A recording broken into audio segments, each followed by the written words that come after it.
जो यात्रा थी सिद्धार्थनगर में, क्या मिला आपको देखने को? कल संविधान बचाओ, देश बचाओ और ईवीएम हटाओ, लोकतंत्र बचाओ।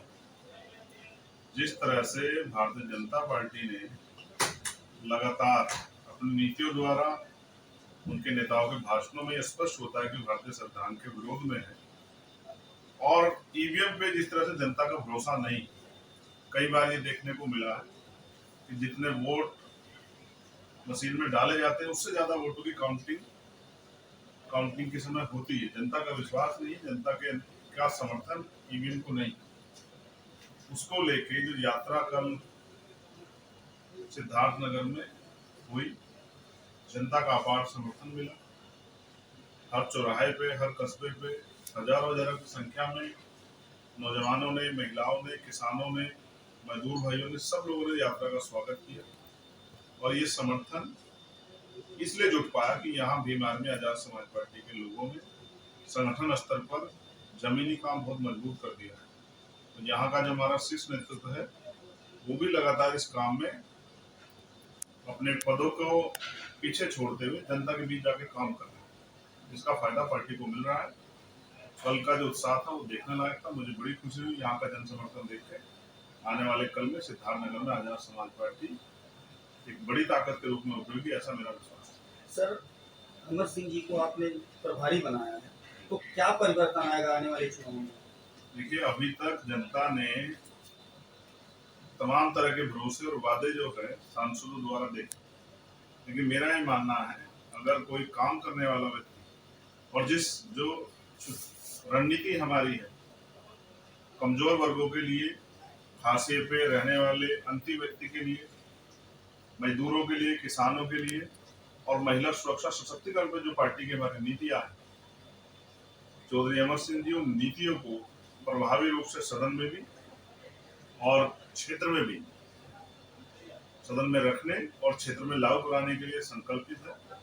मेरा ऐसा विश्वास है अगर डुमरियागंज की जनता ने उनको आशीर्वाद दिया तो एक ऐसा बेटा वो यहाँ से नेता के रूप में चुनेंगे जो दिल्ली की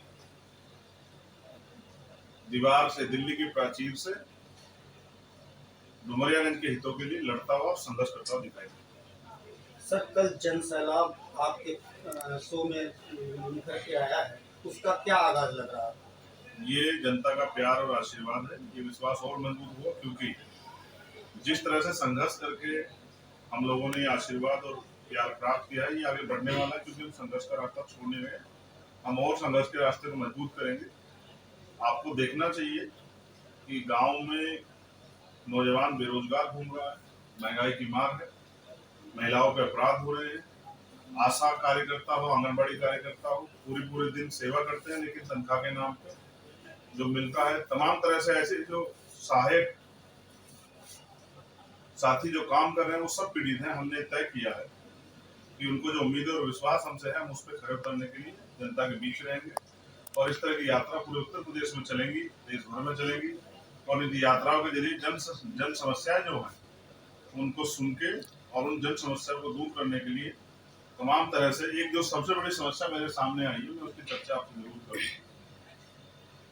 ये भारत में लोकतांत्रिक व्यवस्था होते हुए भी मैं भाग्य और दुर्भाग्य में भरोसा नहीं रखता हूं, लेकिन फिर भी मैं कहता हूं कि ये सरकारों का सबसे बड़ा फेलियर है।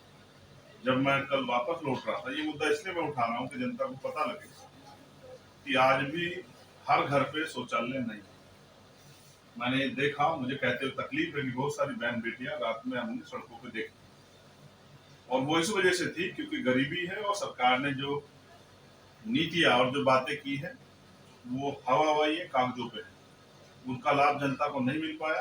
भारतीय जनता पार्टी की सरकार ने तमाम तरह के वादे किए थे लेकिन कमीशनखोरी और भ्रष्टाचार के अलावा या कागज भरने के अलावा कोई काम नहीं हुआ। ये देख के मुझे बड़ी तकलीफ हुई और मैं विश्वास के तौर पे कहता हूं कि भले ही आज हम सरकार में ना हो, लेकिन ये इस तरह का अपमान जो महिलाओं का यहाँ हुआ ये हम स्वीकार नहीं करेंगे। इसलिए मैं पार्टी के सीनियर नेताओं से आज वार्ता करके उनको आदेशित करूंगा कि वो जिला मुख्यालय पे पूरा एक गांटा बना के उसका घेराव करें। जनता के पैसे से सरकार चलती है, वही पैसा अगर जनता का काम नहीं आ रहा तो फिर किसके काम आना है। इसलिए हर घर में शौचालय बने और बहन बेटियों को स्वाभिमान सम्मान के जीवन के साथ अपने जीने का अवसर मिले।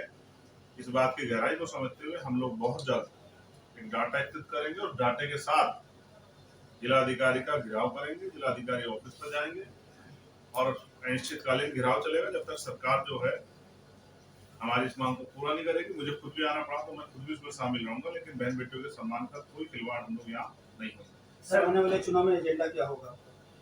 एजेंडा मैंने आपको बता दिया। आज जनता त्रस्त है, जनता नौजवान रोजगार चाहता है, महंगाई से ने कमर तोड़ दी है, महंगाई से जनता निजात चाहती है, महिलाओं को सुरक्षा सशक्तिकरण होना चाहिए, किसानों को एमएसपी गारंटी मिलनी चाहिए, अच्छी पढ़ाई हो, अच्छे इलाज हो और जाति के आधार पर जो भेदभाव हो या आर्थिक आधार पर जो भेदभाव हो यानी कि कमजोर वर्गों को ज्यादा अवसर मिले, उनको बिजनेस करने का बैकलॉग भरे जाए या उनको और उद्योग धंधों में कुछ तरह की जो है या कृषि योग्य भूमि उनको आवंटित करने का काम करे जिससे कि अपने पैरों पर खड़े हो सके। सर, और धार्मिक आधार पर जो